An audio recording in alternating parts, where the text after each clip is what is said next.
We're a little early for Dad's birthday. Today is August the 7th. But today's a day that Bruce was very lucky and got 2 fishes. He'd explain all this, but he's behind the video right now.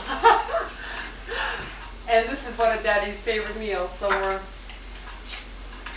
having a good time. Daddy is eating better than he has in 2 months. Good. I think he's going to gain a pound tonight, huh, Dad? On all that good fish, huh, Daddy? He knows it. He's not closing all the way. Yeah. Spit. He knows his picture's being taken. Have some more. Jonathan, you smile today?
Yes.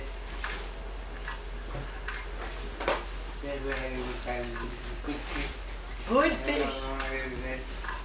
Roast. Oh boy. Hello. We had a fresh grill. Fresh potatoes, roast. Fresh fish. Yeah? Tell him you ate like a little pig. Yeah? And I eat like a little pig. You did. You ate well, Papa. And right now we're having a cake. But, oh, We're gonna have some cake and tell her why we have cake. I never make cake. for my birthday. My That's, dad bought me a piece for my birthday. And he said,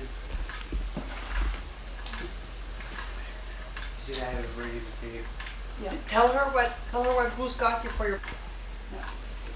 I know it's here for a long time. We're having fun at the camp too. Yes, we're having fun at the camp. Don't you bring this? And I'll tell Michelle all. I see my picture there. See now. you're on video. Okay. Hey, Michelle, if you want to start singing after you're in, or I'll be singing happy birthday for the cake, okay? You want to start? Dad's taking this on video. Okay?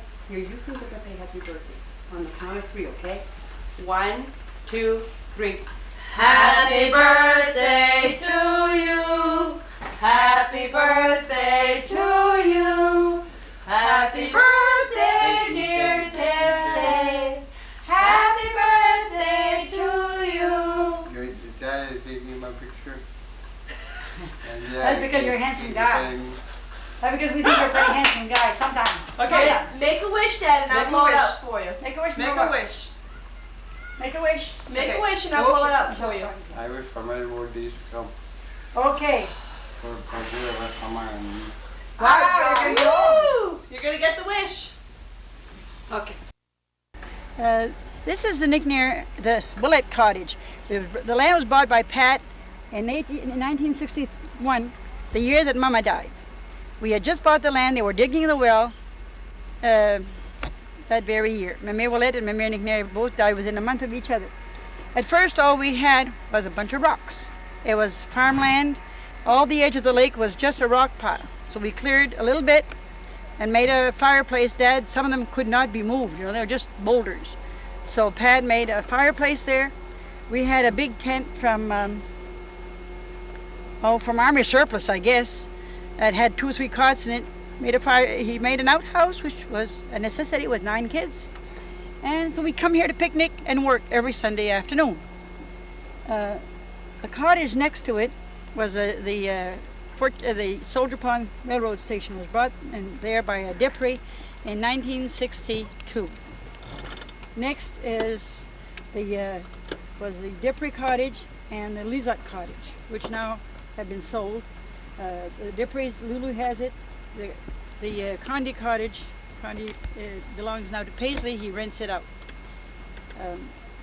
There's not been too much difference, too much improvement, except to the land. We've cleared our land quite a bit. That point out there, we see herons once in a while.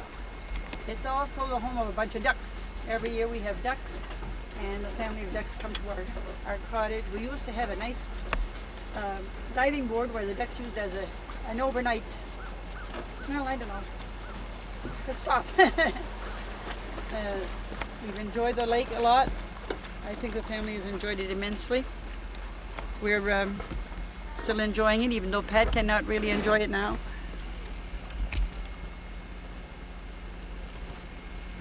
That's northwest. Restart.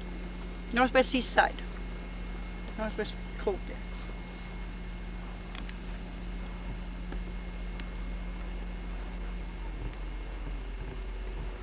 East side of the lake.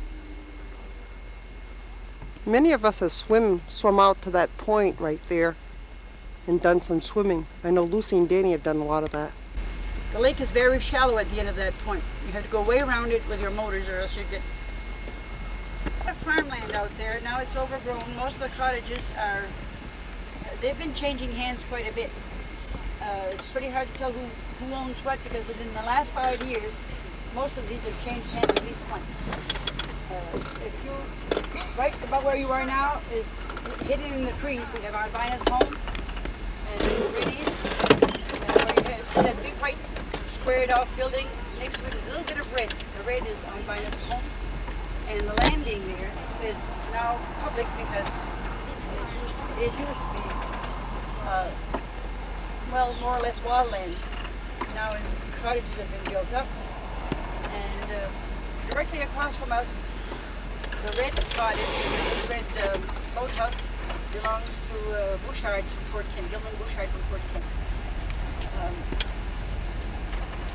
Everything has been renovated. The big brown farmhouse above there, it used to be a big white house. And that was the Sear building for a long time. I don't know who owns it now. As you go along, Go ahead. on Route 11, well, you're following Route 11 on the west side of the lake. And things have changed quite a bit. There's not homes. Not too much space here. We have people, see these cottages, 2 of those cottages have changed hands in the last 3 years that I know of. Age, or for some reason or other they can't handle it anymore, and they just get rid of them. Sell them out. Then as you go along, you see there's the Lake Home housing, Lakeview housing, a home for the elderly and the infirm, those who are more or less incapacitated, but can still hold their own. And that's what I'm doing right now. The big square main building was their home. The other is an addition that was made when Roland and Imelda turned it into Clover Hill Lodge. Actually, down by the shore, we used to go picnicking just in between those two cottages and down toward the point where we now have Clover Hill Marina. They built that up about 20 years ago when it was changed over. Before that, that was more or less a potato field for a while, oats, sometimes a cow pasture when in between years when they were letting go some of the farmland. Their main crop was potatoes and oats. They had chicken, they had sheep. They also had a few goats and once in a while a few ducks. Their main product in the winter was pulpwood. Pat used to cut pulpwood, and when it was frozen over, they would just haul it right across and load it onto the railroad cars. Potatoes, they never had too much to sell. I think they had anywhere between 20 to 28 acres of potatoes. The mayor used to have a big chicken coop up behind the building, and she used to sell chicken and, you know, make a little money on the side. She also sold eggs, anything to make a few pennies. Outsiders for a long time, and finally Roland Perro, a timber baron from Eagle Lake, bought it and built himself a beautiful home there. And he had offices, and he built a home for his daughter, and it's really a show place. Within the last few years, Roland died, and his wife sold it to a doctor from New York, a Dr. Long, who is now staying there most of the summer with his family. He's more or less semi-retired. There used to be blueberries out beyond that, and out in the fields, out in the farmers' fields, they used to pile rocks, and around those rocks we had raspberry bushes. We picked raspberries like mad. They were nice and luscious. Okay. This area used to be public lands, like a public park. We used to play ball games there. Everyone came swimming, everyone came picnicking, and there are a few more bushes around near the shore. There used to be a diving board that the town kept up about, I'd say maybe 100 feet from shore probably, and all the town kids came swimming. I remember our family, Mom would get, on a hot day like this, Mom would get a pot of beans or stew or hot dogs, and it was a treat to come down to the lake. And we just walked down from our home, which is just beyond, to the west there, to this, and there was a farm, where you see the boat, okay, where you see the boat out there, there was a little brook, Medore's Brook. There's a little brook that comes out there. And Bernard Leopold used to, and Leonil used to have just a branch with a hook and something, and he'd bring up little brook trout from there. And just beyond the trees, that was Tommy Medore's farm. He was considered a big farmer at that time, which meant he probably had 50, 60 acres at the most, the very most, not all of it potato land. And the boys picked potatoes there. And Leopold, after his first day, said, I'm not going to make a living this way, that's for sure. He wanted to do something else with his life, huh? Yeah. Put it to good use. Yeah. And then we go on to Yeah, town. that's okay, we're fine. Fine. And next to it, there used to be great big storerooms. The mill that we're going to see later on was the mainstay of work for the town. They used to make shingles. And right on this lake, they used to have a little steamer long before my time. My grandfather, Frank Nicknair of Winterville, at that time stayed in Eagle Lake. And he was more or less the steamer's engineer and mechanic. And they used to round up great big floats of logs that used to come down from the rivers and came down to the mill here, cedar log. It was all, totally cedar. It was a cedar shingled mill. And now it is a restaurant. We've just gone by the school. There's a building out behind an old school where the mill was closed for many years, putting a lot of people out of work. And then we still see the big smokestack.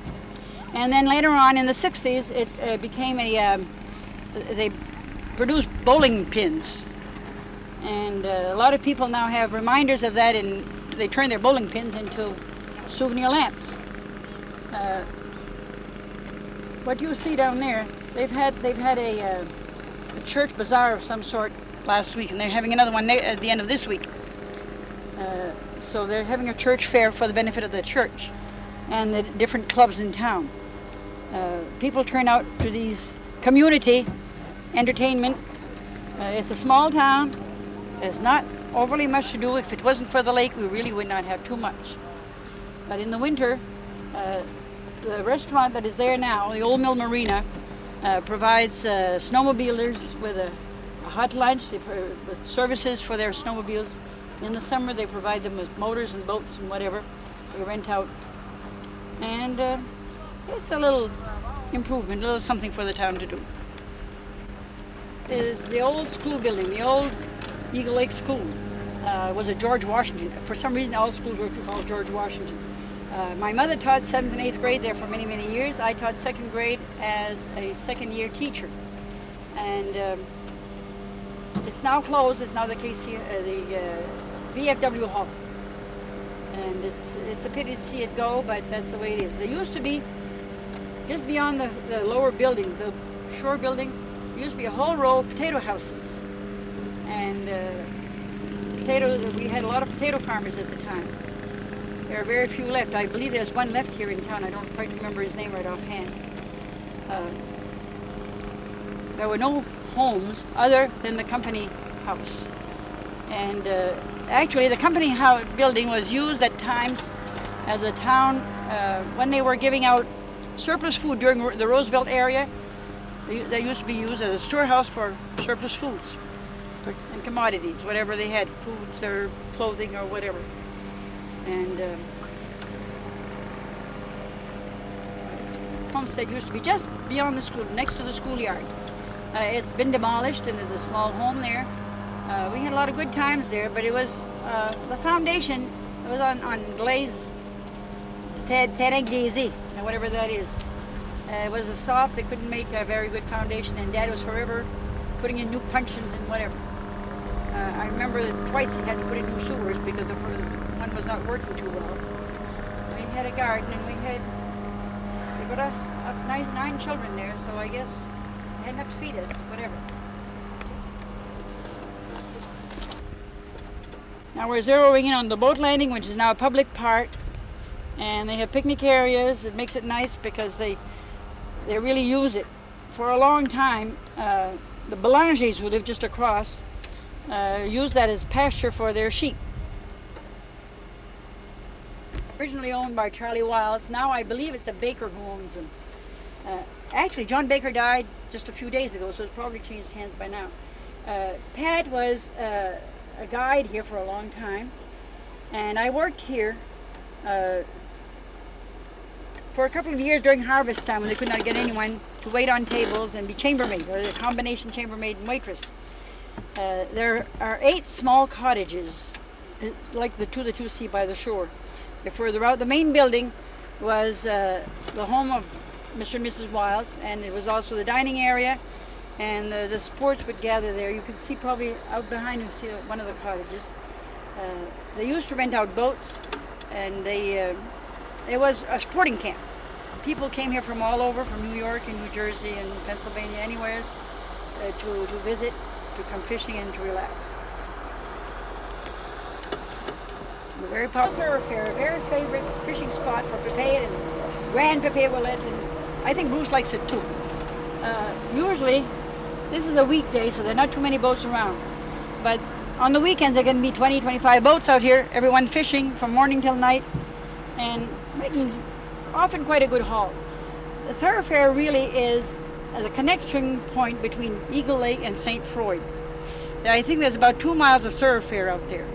It goes, you cross it when you come on Route 11, the Netto Bridge. Is right there as a connection point. They see otters here, and all kinds of birds really. The deer come down to drink quite often, if you happen to be there at the right time. But they won't be there when it's very sunny. This is all second growth land, and owned mostly by the Great Northern Paper Company or some other large woods company. We have here a picnic area utilized by the Boy Scouts as a training ground for living in the wild. And they have their own system of latrines and picnic areas and pick up, and they clean along the beach, and they do a lot of Hiking. useful things to help. One year they cleaned the underbrush, but I guess it's pretty well overgrown now. We've come. We had a road out here, Ouellette's had a road out here going on beyond to a maple sugar camp. And in the winter we'd come by road, and if the snow was too deep, well, we'd come over the lake to go to maple sugar camp, which is, I think, about 3 miles up further. Then the truckers took it over. I have no idea what belongs to now. All those people are well gone. There used to be cousins and neighbors to this next cottage here, which belonged to Hermina Michaud. Hermina was a teacher in Van Buren. She was a spit. Bruce has something to say about this cottage that happened just this morning. This morning around 9 o'clock, fishing, trolling about this far away, and I caught a 6-pound salmon that was 23 inches right around this area.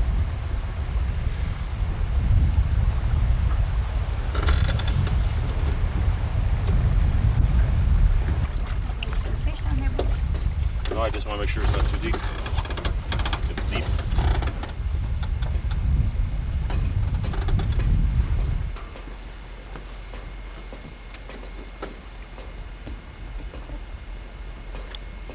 Smile, Mama. Not too far from here, we're right at the entry of the thoroughfare between Eagle Lake and Square Lake. And to our left, as we go enter the thoroughfare, we find Pat Ouellette's camp. Just ahead of us, we see the outlines of the Eagle Lake camps, which were owned by Saul Michaud at one time, and they've changed hands, owned the camps for many years. It was a favorite spot for, we had doctors and lawyers and everyone else from here to as far as North Carolina that I know of. I worked there a few years as a principal dishwasher and cleaner up or whatever, assistant wherever they were needed. They had, at one time they had as many as 7 guides working there. Pat Ouellette worked there, Pat worked there, and they had a cook. Mrs. Michaud was the cook. She had an assistant. There were 2 chambermaids. There were individual cabins, and some of these people would rent a cabin for the whole summer, and they insisted on having their own cabin. The governor was a big family type where they could house 10 people very comfortably. The dining room, well, Mrs. Michaud was a very gourmet cook. She had very fancy dishes, and we wondered sometimes where she could get all the ingredients. To get up here, which is 6 miles from the town, they had a big flatboat with an inboard motor, and I remember coming up with seats all around the outside edge, and the middle was used for groceries or whatever was needed to keep up the cottages. At one time there was an old colonel who always had his cottage, and he used to putter around in the woods, and he'd con us all into going with him and collecting rocks along the shore, and he'd made a little breakwater, which turned out to be something like 40 feet long, and I don't know how many feet deep, but I know the last time I went in, you could anchor a boat inside his breakwater and have a safe anchorage. This is Pat Ouellette's. Actually, it was his little cottage. It was used as a lumber camp in the winter. The men would come up here and stay all winter and go down, send down for supplies. They had a woods road going down. They'd cut the wood, and later on they'd get it down to the Eagle Lake area, some of it for the mill or whatever to be shipped out. In the summer, Mame would come here. She didn't really like the lake too well, but she would come up here and they would fish for frogs. Now this maybe seem funny, but they had frogs down in the lake area, and she would fry frog legs. I've tasted them. They taste very much like chicken. There was not much of a beach there, really. It was rather rough, but it used to be cleared up quite a bit. It's been abandoned more or less. When Pat died, it was given to Rainey, and now Rainey is gone, and his sons have taken over, but I guess the sons are now retired too, so There used to be an old staircase made of wood. more or less abandoned. They come up once or twice a year, just to say they do come up. We're right at the head of the thoroughfare to Square Lake. Now, as you go along, just beyond here, right ahead of us, Mrs. Mitchell used to have a big garden to furnish with lettuce and string beans and onions and whatever for the camps. And part of the girls' job was to weed the garden. But she was very nice to us. She was very good, and we enjoyed working for her. From what we can see. Want me to go in front? Okay. Or we can move the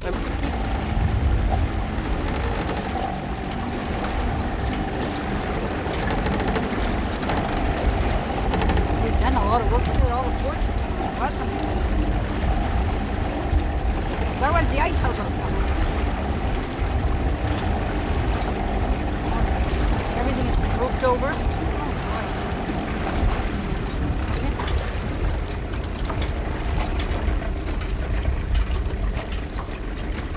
I met the governor, Ma. You're the governor. The governor is a big hip-roofed building, and that was a family. To the left of it was the main building where they had dances, they had a phonograph, they had entertainment there for their people, and to the left of that was the dining room, and behind that the kitchen area. They must have had about 12 of these cottages, 12, 15 probably. It seems that at this point they've been recovered and the porches have been renovated. At one time they were really going to ruin. It was a shame because they were really nice.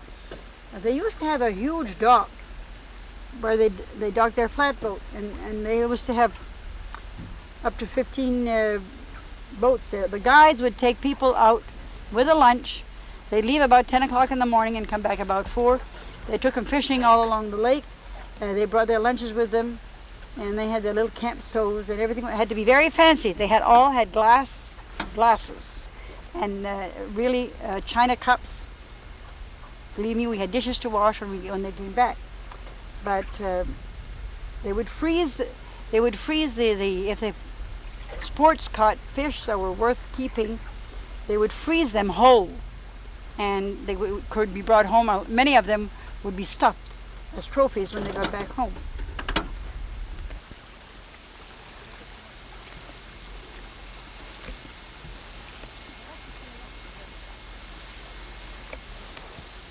We had to do that porch all over. It was falling apart.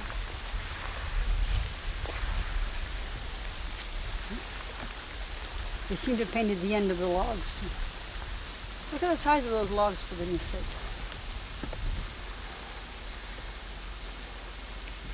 Boy, look at the big fireplace in there. Oh, the fireplace in there is beautiful. Yeah, it's trying to crack.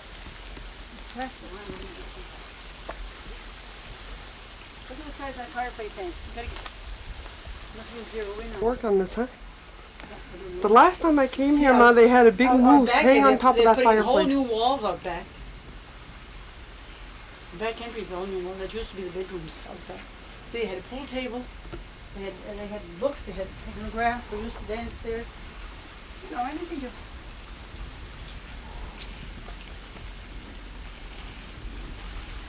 Ouellette Camps, famous sporting camp in the 40s and 50s.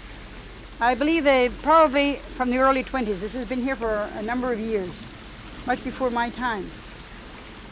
As I say, sports clients came from all over the country, and most of them would come year after year. They were summer residents, if we might say.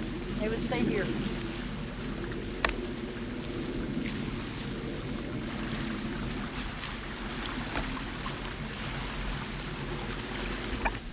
And this is where they kept their fish. The ice was taken in from the lake during the winter and stored there. There was no electricity at the time. It was all gas lamps or... This actually, building the is a gas lamps. kitchen?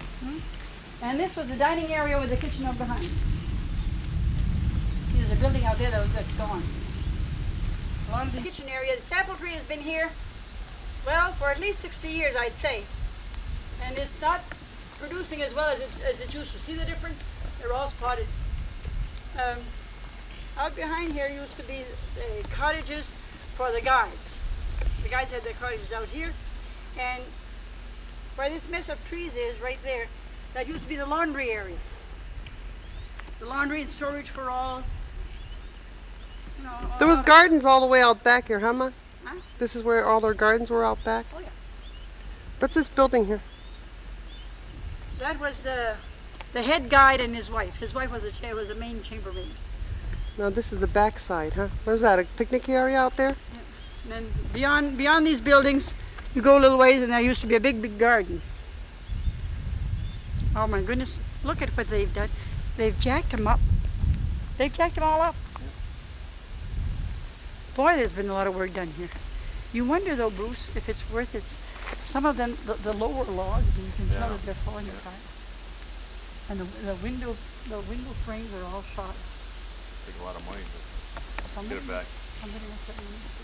Might as well take the whole thing apart and do it. A lot of money just on the roofing. I would think so. I would think so.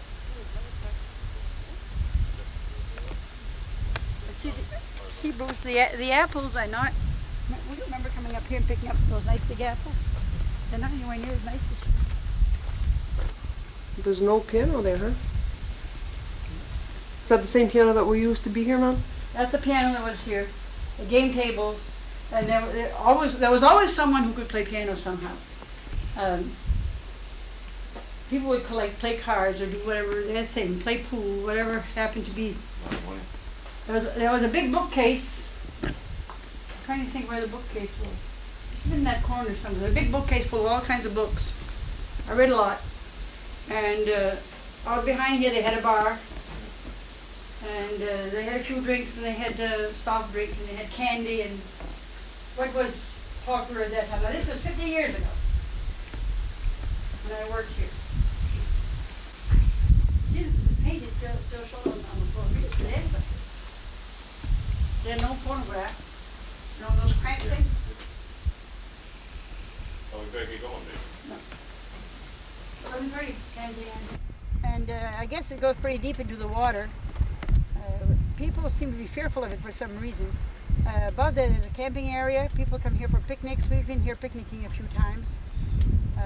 It seems to be, the tables seem to be been new tables since the last time I came up. There's a nice beach to the left of it. People like, it was a favorite fishing spot. Papa would often say he went to the Cheminée. That's where he went fishing. I knew he was at the other end of the lake. They're practically at the end of the lake. Now, how far are we from the cottage? The lake is 18 miles long. Up here from the cottage would be about 12,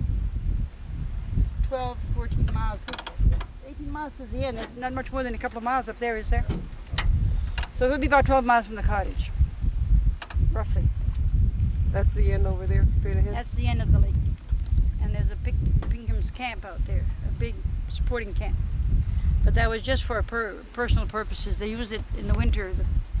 When you get the Pinkham's Camp was used for lumber people. It was also a vacation spot for the Pinkham family.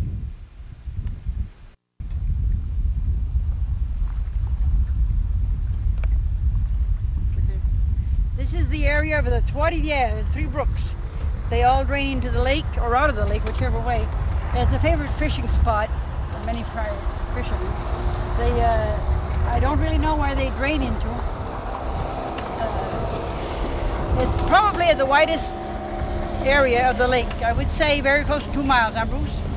The lake is close to 2 miles wide at this point. And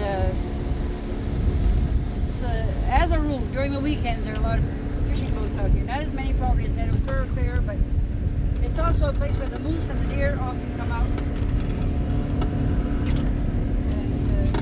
I know Pat has seen deer in right off. On vacation.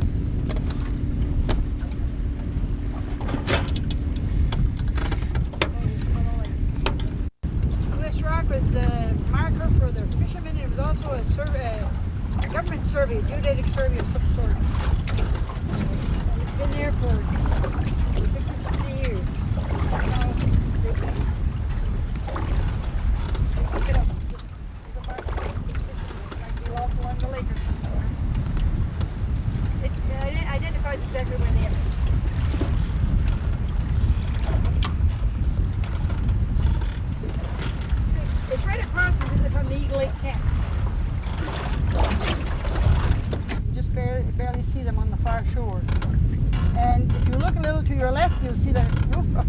cottage on the thoroughfare, Square Lake. That's about it. Toward the lake, from the head of the lake, and you see cottages down here as we come along. Where you see the trailer, this is Beatrice and Carl Dubois. They were supposed to be building this summer. Next to them, the green building is Zenon. No, what the heck is? Trying to think of it. Daigle. Zenon and Beatrice Daigle. I don't know who the others are. But this end of the lake has been built up for a few years.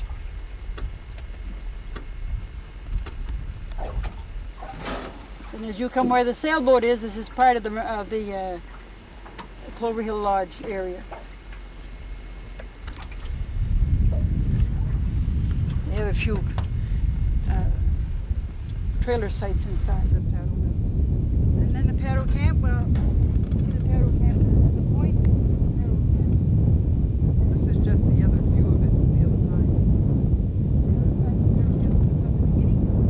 And just in this area where the sailboat is, that used to be Sanborn's land. It was an Englishman who came up here, actually an Irishman who came up here, and didn't do too much farming. He had a nice big cottage here for a while.